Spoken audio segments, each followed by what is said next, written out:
What's going on, everybody? Welcome to the Week 8 edition of the Pro Football Focus Fantasy Show here on RotoGrinders. Apologies for those of you watching live. We had a little bit of a mic issue, but that has been fixed.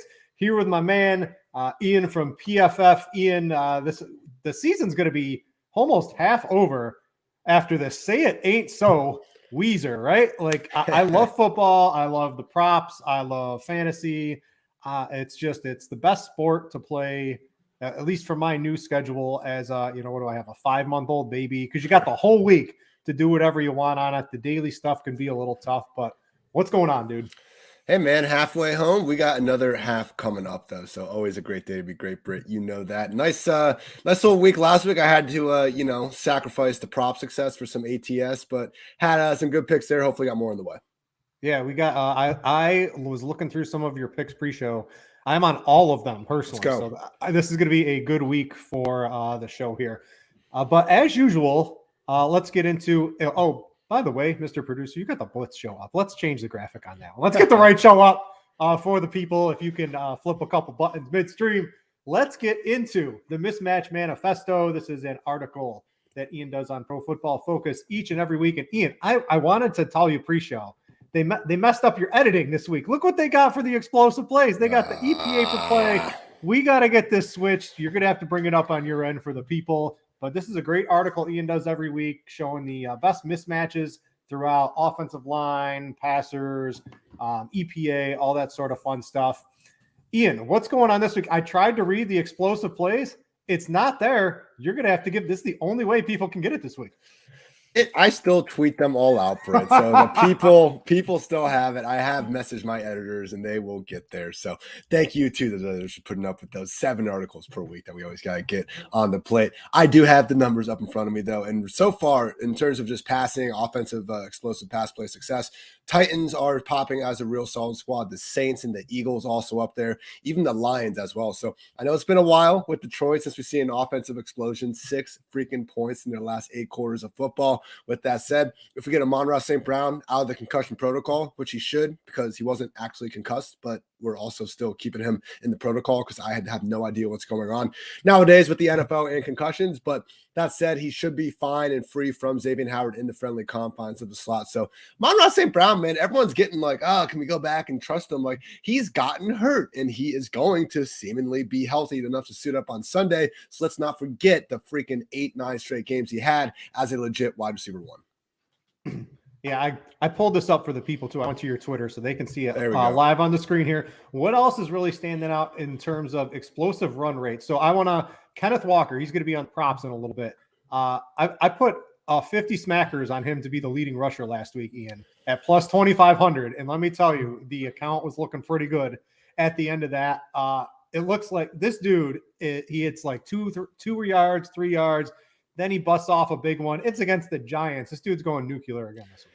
Yeah, my Twitter mentions were on fire for most of Sunday after, you drop down from a helicopter and say Michael Gallup's going to have a big game and then he goose eggs. That's kind of bound to happen out there, Britt. But there was one nice message in between from someone who was paying attention to the chart and said that they also have bet to Kenneth Walker leading the week in rushing yards. So great call there. And once again, he's looking just set up well against the Giants. Not that New York has had this terrible run defense, but it's honestly just Kenneth Walker and that Seattle O-line just really being beasts here over the past several weeks. So wouldn't be surprised if that keeps on keeping on.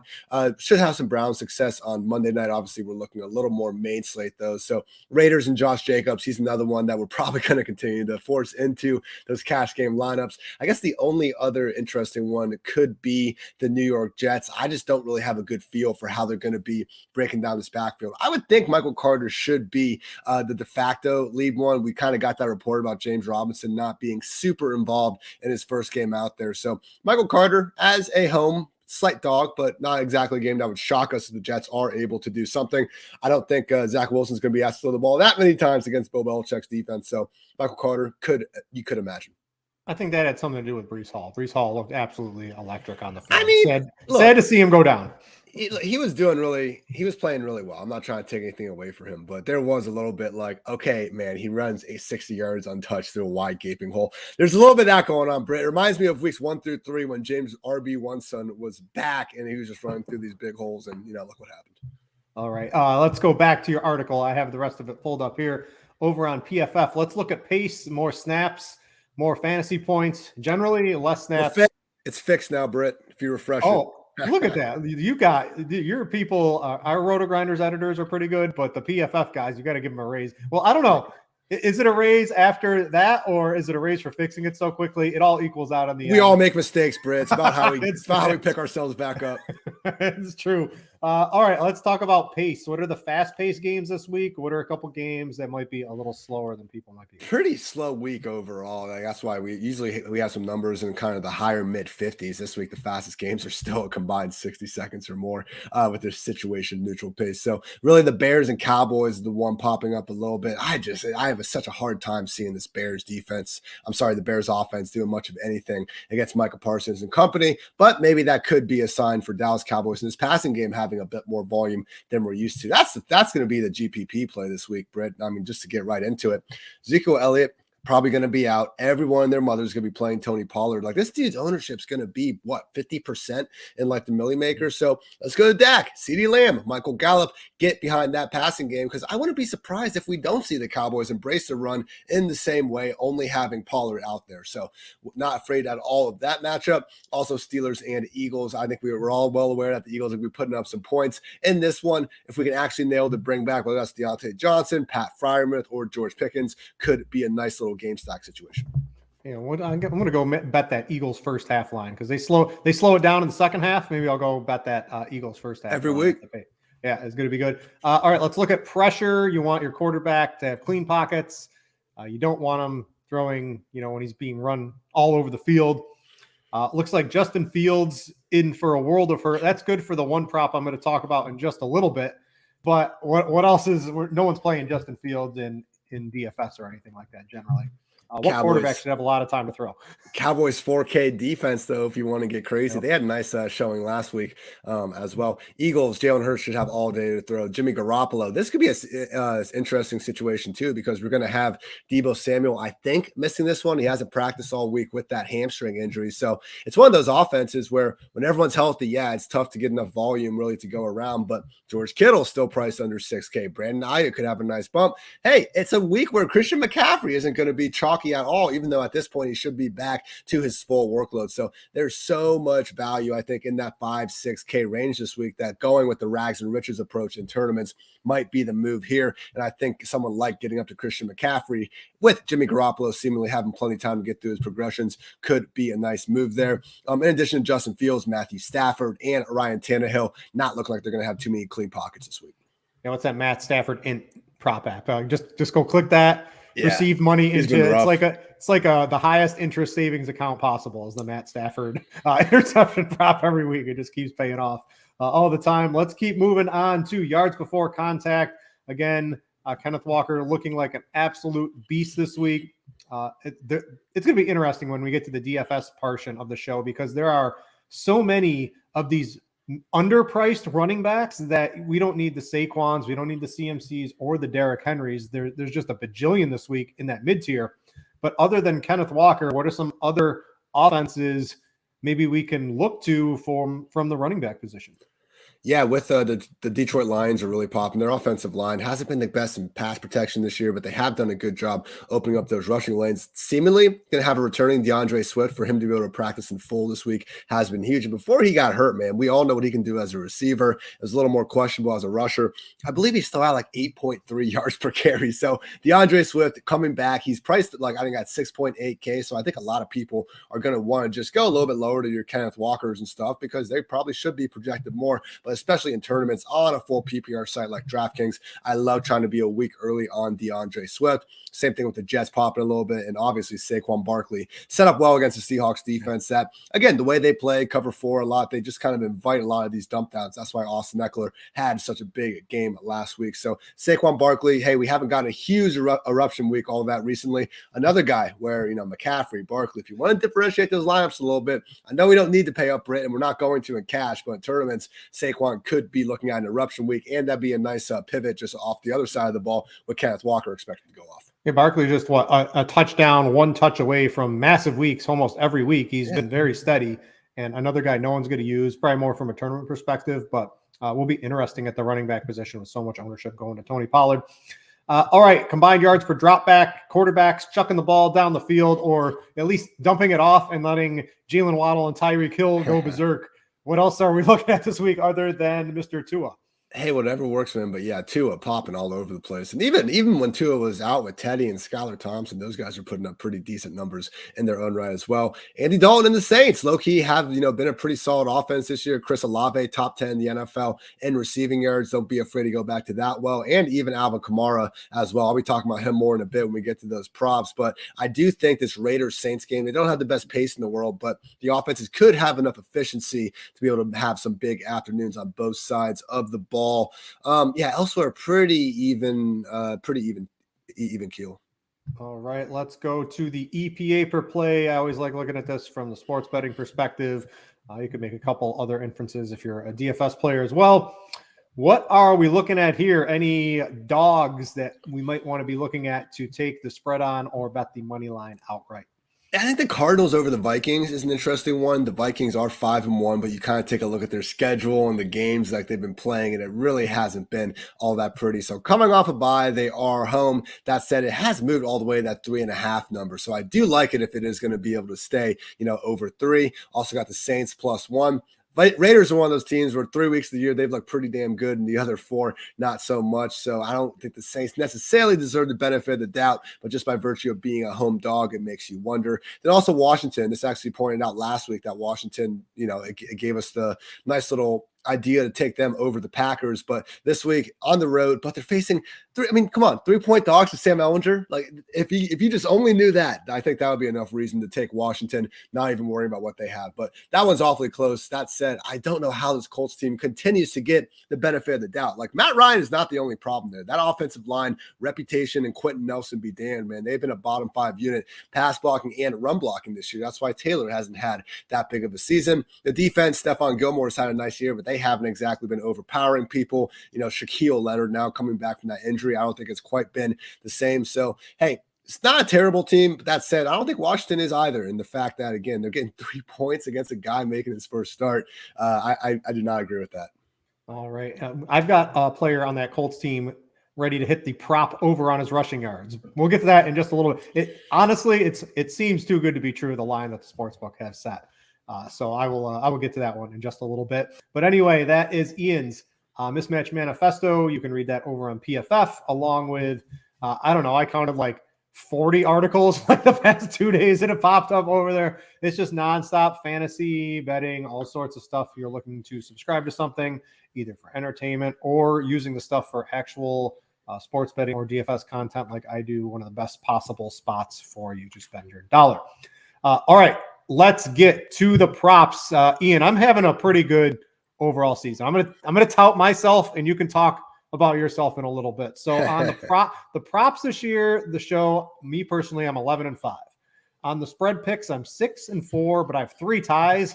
I think that ends up being a positive record on that. 3 ties is pretty stupid, but whatever. I'll take those. And then at least from the cash game perspective, I'm in a pretty good week. We generally talk Draftkings. 5-2, a couple of small losses, a lot of big wins in there too. So it's been a pretty good season for me so far. Let's go to the spreads and the over-unders and money lines and sort of that thing too. My favorite of the week is Miami at -3.5. And I was like looking at your EPA per play. This is like the biggest mismatch of the week for sure. Yeah. I don't know why they're just 3.5. I know they're on the road and I know Detroit's getting a little healthier, but Miami is just literally across the board. Maybe DeAndre Swift is a better running back, but do running backs matter in the spread? Not really. They're just miles ahead of a better team. Maybe not, that Detroit offensive line decent. I just think Miami has the ability to post big plays, to be able to run Raheem Mostert.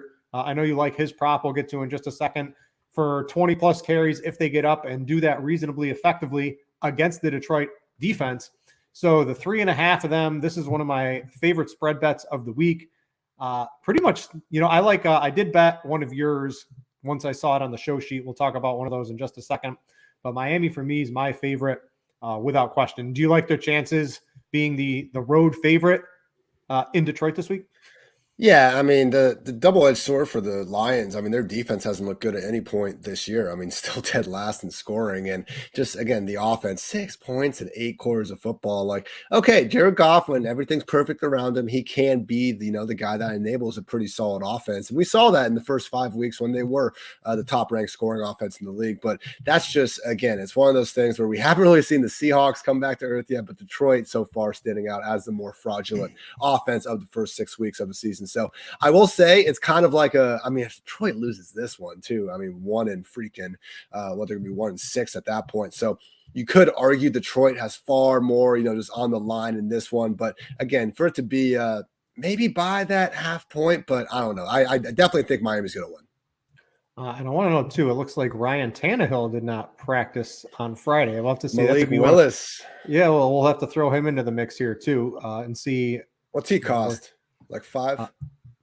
He's probably a little bit more than Ellinger, who is the 4K on DraftKings. What is he? He's 5K. Yeah, he's got to be 5. I play Ellinger probably. Still go Ellinger, but yeah, I mean Malik Willis. Just in terms of if you guys, I know we're talking DFS, but if you are in a season long or two, just looking at what we saw from him in the preseason, just how willing he's going to be to run, I would say right now, like I'd play Malik Willis probably over Stafford, Mariota. Oh yeah, without question. Probably even Russell Wilson, man. I think you can look at Malik Willis very similar to Justin Fields. The difference is he's facing the freaking who's he got this week? He's facing the Texans this week. So Fields versus Malik Willis is very close. So tentatively, I'd say QB 14 about for Malik Willis. Just don't take away my Derrick Henry rushes because I need that 98.5 yards on Derrick Henry. I didn't make the show, but I do need that one. All right, what are a couple games you were looking at this week from a spread perspective?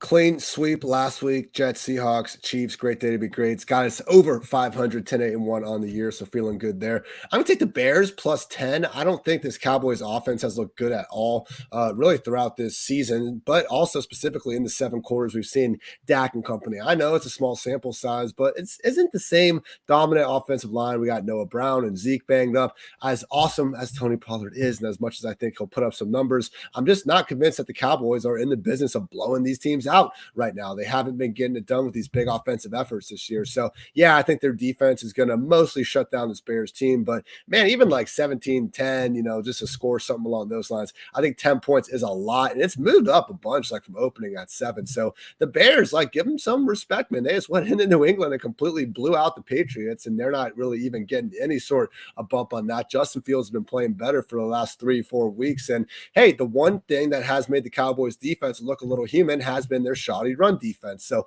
I do think Fields, Montgomery, Herbert, they do have a chance to have a bit more offensive success than we're expecting this week. I know week low implied 16.5 point total. That combined with the Cowboys offense, I definitely think is closer to good than great right now. 10 points is too much for me. I will also be taking the Raiders, Raiders minus 1.5 over the Saints. I just think when you look at the Saints team, their defense is really bad. And Andy Dalton has found a way to keep them productive, but as we saw, not that all those picks were on him last week, but this still is an offense that's not exactly, in the business of taking the best care of the football, regardless of who is under center. So Raiders, they have been a little bit inconsistent this year. That said, this is a team that took the Chiefs down to 1 point. They've really gotten back to run the football, even with Devontae Adams going through the flu game. I think they're going to be able to put up plenty of points here. So only 1.5. I'm cool with that.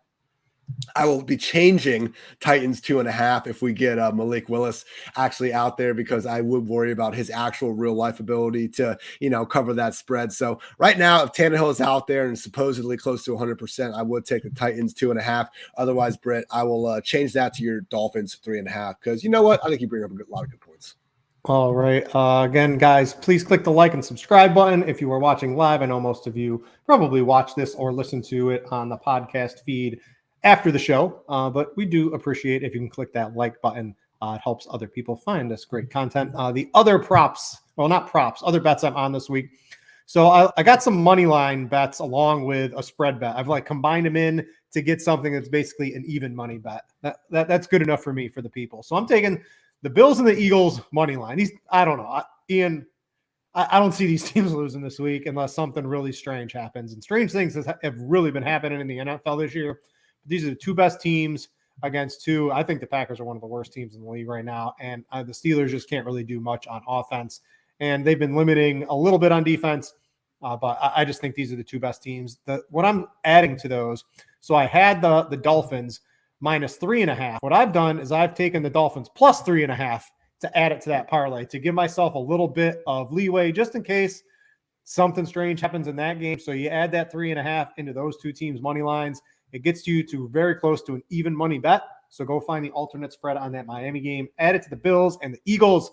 Get yourself, I think it was like minus 110 to an even money bet out there. Love that for this week. Look ahead. I always like these. The Vikings are minus 2.5. They're at Washington, but like this seems a little low. So if you were looking for a look ahead line, that is one. I always like looking at these. That's one I've looked at for next week already. I bet I see very few ways this goes against us. And if Minnesota somehow manhandles Arizona, which Arizona really wasn't a great team until DeAndre Hopkins came back, there's certainly ways this can move to 3, 3.5, 4, etc. And again, I don't really see many ways it can move against us.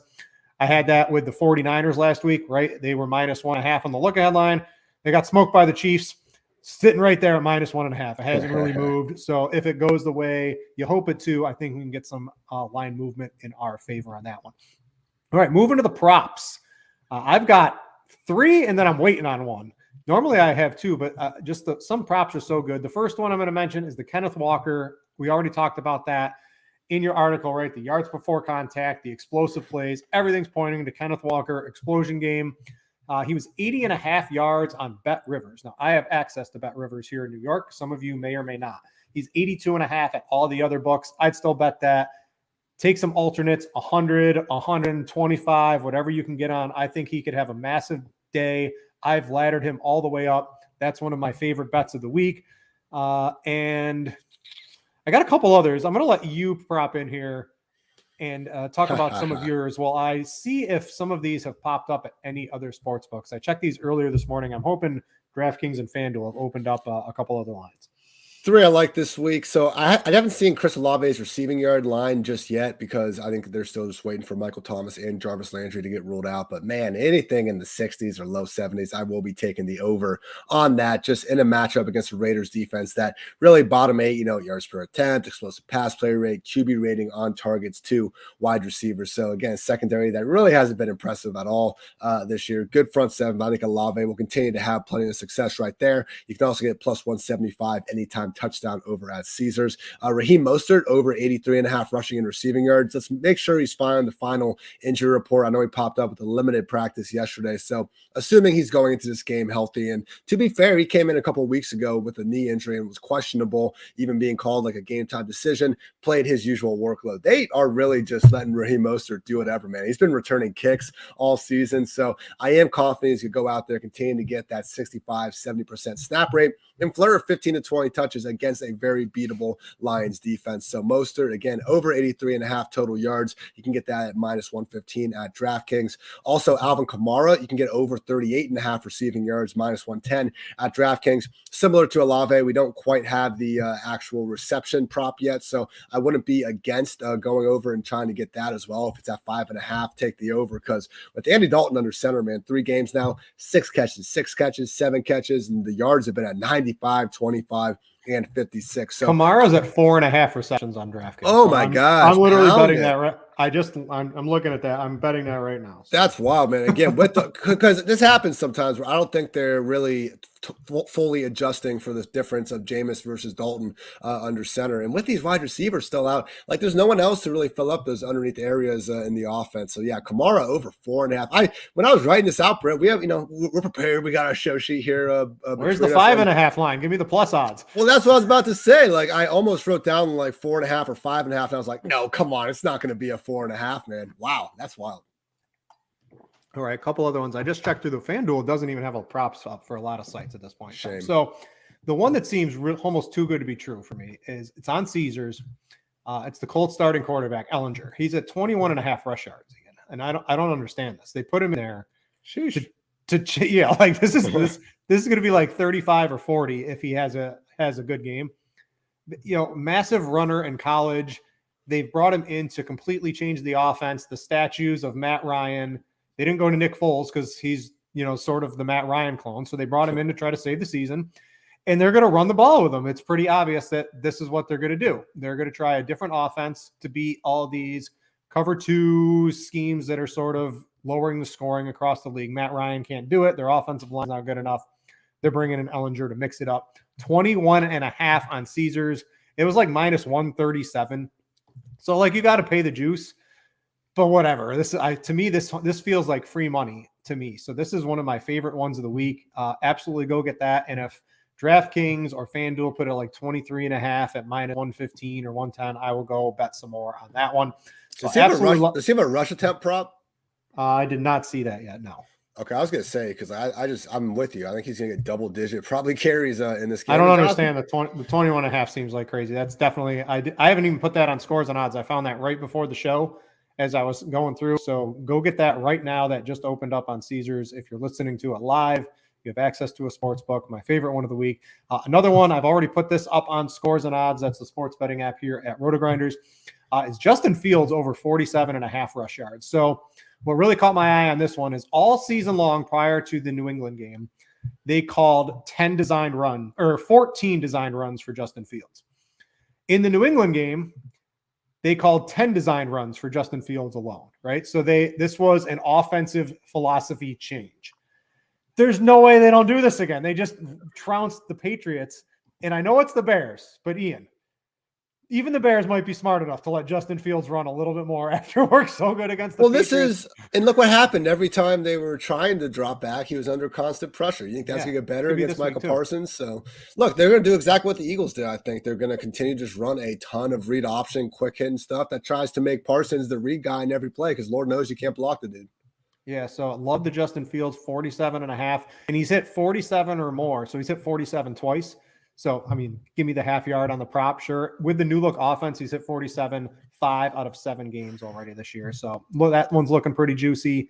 And then the books, they're scared, Ian, to give us Tony Pollard. I don't care if this dude isn't in the 3 digits, I'm hitting the over. I don't care what it is. Whenever Tony Pollard comes out, I'm hitting the over against the Bears. I know you like the Bears as the spread. I'm okay with that. But the Tony Pollard prop, they're scared. I'm waiting for it. It comes out. I don't care what it is. I'm hitting it on the over. I expect Pollard to have a big game this week. Yeah, I mean, look, he's going to be featured, and that is the one thing about the Kellen Moore Cowboys offense. Like this year and for portions of last year, especially after Zeke got hurt, they've been more willing to do this 60-40, even like 60-50 with, more pony personnel and stuff like that between Zeke and Pollard. But really before last year, I mean, this really wasn't usually an offense with Zeke playing 70, 80, sometimes even 90% of the offensive snaps. The one game we did see Zeke miss against the 49ers a couple years ago, Pollard went right in there and had that 90% snap every down roll. So I really think that's about to be put on his plate. And from that standpoint, it's like, all right, you're getting one of the more efficient running backs in football, getting 20 plus touches. Sign me up. I can just see this being, they're going to open at like 78.5 or something. It's going to be so low. It's going to be salty. All right. That's going to do it for the props and sports betting section. Let's jump into DFS. So quarterback, maybe it's getting a little more interesting with Malik Willis. So we generally talk DraftKings. Tannehill's questionable, to be fair. It's not confirmed. Yeah, and I know Tannehill can play without practicing. That's certainly, they like Tannehill enough to do something like that. He's good, so man. We'll have to see how that goes. But DraftKings on FanDuel, Ellinger is 6,500. So he's not really in play over there, but he's the minimum price, $4K on DraftKings. This would have been great if he wasn't a quarterback, because then I could, and Josh Allen, I could play like him and Josh Allen, but I can't play Josh Allen because he's not on slate. If there was like guys you absolutely wanted to play that were high priced and there wasn't a lot of value, there's a lot of, mid-tier running back value. So you don't need Ellinger, but the lineup you put together with him does look pretty good from a cash game perspective. If you don't play him, I'm looking at Tua against the Lions too. He looks pretty safe. It's the Lions.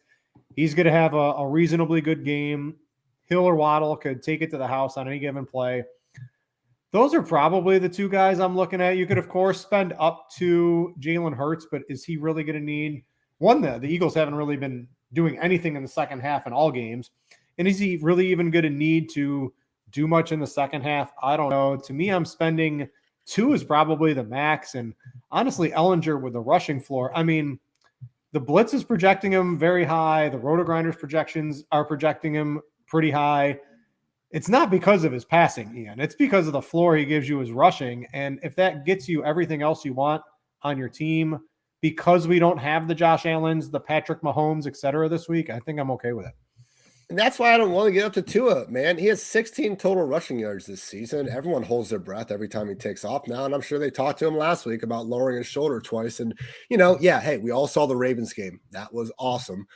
Let's face it, man. Tua has been excellent for about 2 quarters of football this season. I mean, last week, it's like some of these national media people just didn't watch him throw 4 shoulda, coulda, woulda picks right off of Steelers' chest. And yeah, I don't know. It was rainy out there. I don't know, man. Even the Bengals and Bills games, like in the Patriots game, he's been fine, but it's not like he's putting up the sort of numbers to just warrant this sort of exposure or this sort of heightened ownership because, man, again, 0 rushing, and we don't have that much evidence of him even putting together the big passing performances. So we'll see. I think Sam Ehlinger at 4K, again, it's just so hard to get away from it with everything else you're able to do in the lineup. So I'm with you with Sam Ehlinger there. I like going right above Tua in tournaments, though. The Dak Prescott mentioned this before, but without Zeke, I don't think they're going to feel the need to run as much as they have been. Maybe the Bears can keep things a little bit competitive, and even though they will be running the football, as we saw in the Mismatch manifesto, that pace between both teams might be high enough to actually keep things somewhat in first gear throughout the entire game. Or actually, no, it'll be what, third gear? I drive auto, so I'm messing up my, messing up my car metaphors. But yeah, Dak Prescott, I think makes a lot of sense. Then yeah, Daniel Jones and Wandale. I understand you mentioned what is, are we on red for the weather watch in Seattle? Yeah, Seattle. So what do we got? It's like rain. It's Seattle.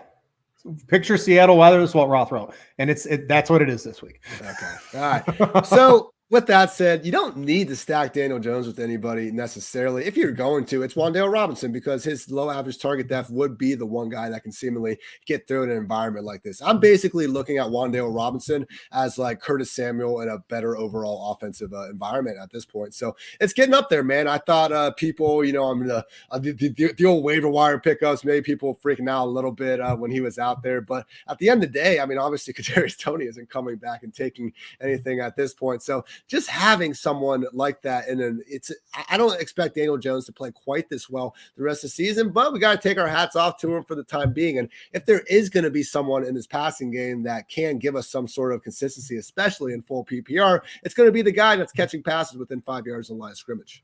Daboll's turned Daniel Jones into a really poor man's Josh Allen. Hey, man, like that, that was always one of the talks in the offseason about maybe making Daniel Jones, your favorite like third quarterback and, when you're playing best ball or whatever, because Daniel Jones, to be fair, I mean, the stat everyone couldn't keep out of their mouths after his rookie year. Only Lamar Jackson had more 30-plus point fantasy games. And even last year before he got that concussion against Dallas, I want to say he had 3 top 12 fantasy weeks within the first 4 weeks. So, hey, and to be fair, man, like we give a lot of quarterbacks passes for not having wide receivers and having injured wide receivers and stuff. And Daniel Jones never really seems to get those. So he really has, to be fair, cut down his turnovers. And hey, only 18th ranked scoring offense. But again, look who he's throwing to. Even Daniel Bellinger now is, hopefully not losing a freaking eye out there. So yeah, making the most out of it. Good for Daniel Jones. All right, let's go to running back. So Tony Pollard, cash game lock if Zeke's out. Everybody's going to play that. He's going to be like 90+% in your cash games. There'll be some people paying the rake this week, not playing him. Make sure you're one of the people that plays Tony Pollard. All right, Ian, outside of that, there is a pretty wide swath of, I'll even say like from the Josh Jacobs tier down, because Jacobs is just an absolute workhorse right now. We've got Jacobs. We've got Kenneth Walker. You've got Dante Foreman, who is just like, if you need a cheaper running back, he's looking like no on that one. You've got Stevenson season RB1 if he's going to get all the passing down work, and I think maybe Harris was probably a little bit more banged up last week, but if he's going to get all that receiving work along with the carries, he's looking pretty juicy. Who do we go to after we lock in Tony Pollard this week? Because there's a wide variety. Or do you just play Derrick Henry because he's going to get 102 touchdowns? Do you play Saquon Barkley because he's going to get 25 touches and just pay the salary for those guys? To me, it's like there's some pretty tough decisions at the running back spot. I think I'm more willing to pay up at wide receiver this week just because like the differences between guys like Jacobs and like Barkley and Ramondre Stevenson, who we saw last week with Damon Harris back in the picture. And guess what? Still 80% plus snaps with that 3-down workload that really just lends itself so well to full PPR like Draftkings. Again, his ability to catch 5+ passes during any given game. It helps him out. If this Patriots offense keeps on playing bad, guess what? Stevenson's going to be fine because he's just getting more and more check down. So Stevenson is 6.4 and Kenneth Walker at 6.5. I think those are the guys that right now fitting in my lineup I do like the best. So the only problem with Foreman, man, again, we're all happy about the Panthers just beating the Buccaneers. Like it was 21-3. Okay. This isn't an offense that we should be expecting to actually be flirting with these upper end outcomes each and every week out there. And it's just a situation where like you're not saving that much money on it. And just like a Panthers Falcons game, like if we can just stay away from everyone involved there, it's not going to be the greatest thing. I don't think it's a guarantee either that he's going to be just completely featured in this workhorse role. They were using Chuba and Foreman in more of a committee last week. And I believe it's Blackshear or something is the backup running back. So I think they're going to keep that guy involved as well. So Foreman, hey, I certainly drafted a lot of him in the final round of my best ball draft. So I'm hoping I'm wrong here. Just I think that we have a guy who's not guaranteed to catch many passes at all in an offense that I'm not expecting to score many touchdowns. So I will happily let someone eat that chalk there. We can go save some money at tight end and defense and other places. All right. I want to talk to you on Dameon Pierce, who, the Titans, you beat them through the air, not the ground. They have looking at PFF, the 5th highest. They got flamed. Yeah. They got flamed by defense. Saquon in week 1. They've been awesome ever since on yeah. So is this Brandon Cooks week finally, or is Brandon Cooks week never going to exist because Mills is his quarterback? I have a little bit of caution on Pierce. I know he's getting all the workload, but to me, this seems like, right, Derrick Henry goes nuclear. Pierce, maybe not as many rush attempts. They have to throw a little bit more, which is fine for a little bit of PPR. He doesn't get all of it for his team, though. I'm a little bit more down on Pierce than I think the industry is this week. I just think those other guys are safer. Pollard, Stevenson, and Walker. Like I'm more confident in those offenses than I am with whatever the hell is going on in Houston. Again, I say it every week. Like organization just seemingly hasn't done anything right in 2 or 3 years. With all due respect to Brandon Cooks, usually getting his. And nowadays it's just like, oh yeah, Dameon Pierce though. Like ignore all these other mishaps we've had, but look at this 4th round running back we give 20+ touches to every single week. But look what happened last week. For them to go out there and really start falling behind. 52% snaps for Dameon. Now they found a way to get him 24 combined carries and targets, but yeah, they will pull him off the field for Rex Burkhead or Dario Gubawale when they get down on the scoreboard, which isn't a guarantee to happen this week. I know the Titans are, only 2.5 point favorites. I just think though, again, this is a 20th ranked PFF offensive line run blocking grade, 28th ranked scoring offense. Credit to Pierce for having these games where he is just making the most out of it anyway. But I don't like betting on players in terrible situations behind bad offensive lines who, again, just need to be kind of superhuman to go get there. So I'll take just the better overall options this week over Pierce and, again, Deontay Foreman. All right. From a tournament at the running back perspective, right? If you don't play Tony Pollard, you're going to be doing something different than half the field. We have Pollard projected literally at 50% for something like the Millie Maker on DraftKings this week. I'm going to throw, because of that, there's some really good dudes who have sub 10% ownership. Ian, I'm going to throw some names at you. You give me maybe your 2 favorite ones. These are all guys projected to be sub 10% owned on a Friday afternoon. Saquon Barkley, Dalvin Cook, Derrick Henry, Jonathan Taylor, DeAndre Swift, Christian McCaffrey. Any of these guys can just absolutely destroy the slate, and no one's going to be playing them because the mid-tier is so strong. This is how you throw one of these guys in your tournament lineup this week, in my opinion. Yeah, I mean, Derrick Henry, his last 3 games against the Texans, he's gone for 211, 212, and 250 rushing yards with freaking 7 total touchdowns. Did you say 200 or 100? 200 on all those. Those were his last 3. He didn't even get to play them last year. So, look. Where's the alt lines? It's one of those things where I'm not saying because of Henry's big performances in 2020, you need to play him in 2022. But hey, in 2022, he's got 4 straight games with over 130 total yards. He is the engine of this offense. Even if Malik Willis is in there for Tannehill, if anything, that's just going to help the big dog's efficiency. They have been willing to throw him more screens this year as well. So Derrick Henry, the fact that this is, just a contrarian play at this point because of all the value just makes it fantastic. I mean, again, we talk about this almost every week, Britt. Like, one of the first questions is like, is Derrick Henry going to be chalk? Okay, we have a discussion to take. And if he's not, all right, let's get behind it in tournaments. Also talked about the DeAndre Swift call earlier. Love that as long as he is back. I think you can make a similar argument. I thought you could make a similar argument for James Conner at 6.1K, but it looks like he had a DMP on Friday. So, Benjamin's someone that could potentially be back into the fold as well. Finally, I would just say Miles Sanders, kind of like Swift, where he's in that range with a lot of other running backs getting a lot of other ownership. And at the end of the day, he's a touchdown home favorite, set to see 15 to 20 touches versus a beatable Steelers defense. I don't think it'd be the wildest thing to look up, and see he found the end zone a couple of times. It was kind of how we got into Zeke last week, who gave us those scores as well. And I think we had another good and also Aaron Jones, even though they ended up falling behind. So yeah, Miles Sanders this week I think also stands out as an underpriced guy with still plenty of touches in a winnable matchup. All right, let's go to wide receiver. Who are some wide receivers we can look at in the cash game perspective? From what I'm looking at least on RotoGrinders, if you do the cheap quarterback and the mid-tier running backs, you can spend on a guy like Tyreek Hill, who's getting just an absolutely massive target share right now. He's got 13, 15, 7, 14. He had 4 targets one game and then 13 and 12. So at least 12 targets in 5 of his 7 games. That looks pretty juicy from a floor, let alone his ability to break a big play against the Lions defense. And also the DJ Moore week. Is this the official breakout week for DJ Moore ownership last week? If you played him, it worked out good. Now it looks like everybody's going to be on him. Is that chalk worth eating? I think those two and DeAndre Hopkins are going to be our big 3 on the week. First of all, it just doesn't make sense that Tyreek is 1,100 cheaper than Cooper Kupp. I mean, I would take Tyreek's points over Cooper Kupp straight up this week. So the fact we can get that discount, I am all good with that. And yeah, you see those targets, man. I love the next gen charts they do where they show the route running, and like Tyreek Hill is like, that would be the most stressful guy to game plan for ever. If you're a defensive coordinator, the way Mike McDaniel keeps him running all over the formation. So with you on Tyreek and with DeAndre Hopkins, his price moved up, but not enough, man. So 14 targets last week. That was the most he's had since his Cardinals debut. Looks perfectly fine. I don't know what PEDs he was taking. Seemed to do their job, and now he's playing like he's 25 again, seemingly. So we'll see if that keeps up. But it's a very beatable Vikings secondary. I mean, you really want to talk about a veteran that's washed up. He is Vikings quarterback 1, Patrick Peterson, at this point. So Hopkins, Tyreek, and I am okay going down to DJ Moore because there's 2 things that have really changed for DJ Moore in this matchup that weren't the case in the first 5-6 weeks of the season. The first is no Robbie Anderson or Christian McCaffrey.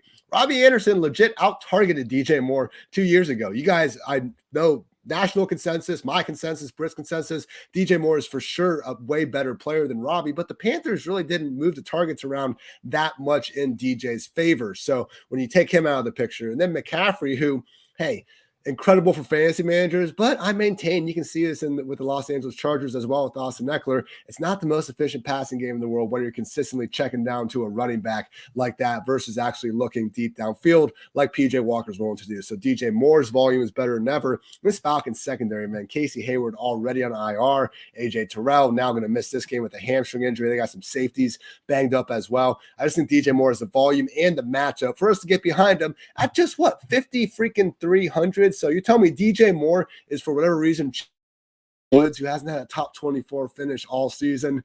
Give me DJ this week in the Dome against the Falcons defense. We've seen him burn many a time. All right. From a tournament perspective, I'm just going to throw a couple of names out.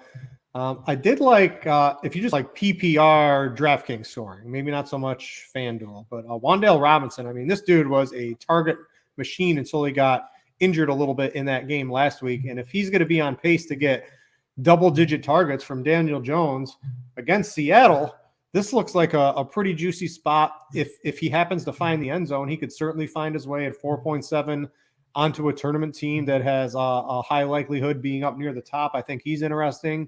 And then another, like an absolute dart throw. I'm looking at the targets Chase Claypool's getting over the past couple of weeks since Kenny Pickett's taken over.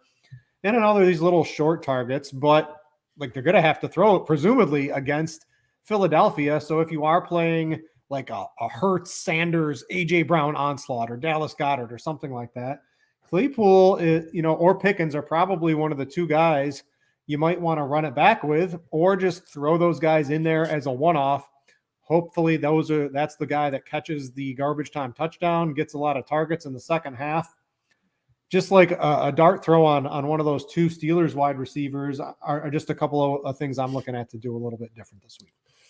No, I think you're right. And that matchup, again, was popping a lot of the stuff with the mismatch manifesto. So just bringing back an Eagle stack with one of those guys. Hey, by the way, we did get word that James Conner is out.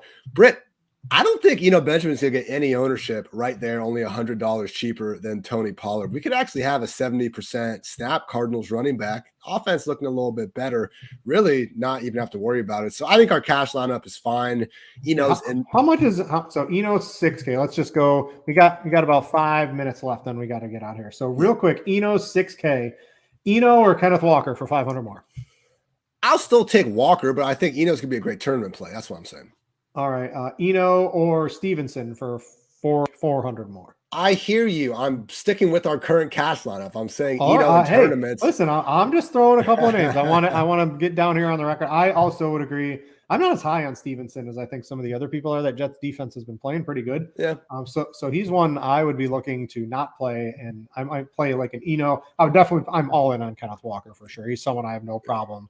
He's going to be 20% owned in tournaments, playing 40, 50, 60%. He's going nuclear yet again this week. Okay. All right. Any wide receivers from a GPP perspective before we get to tight end?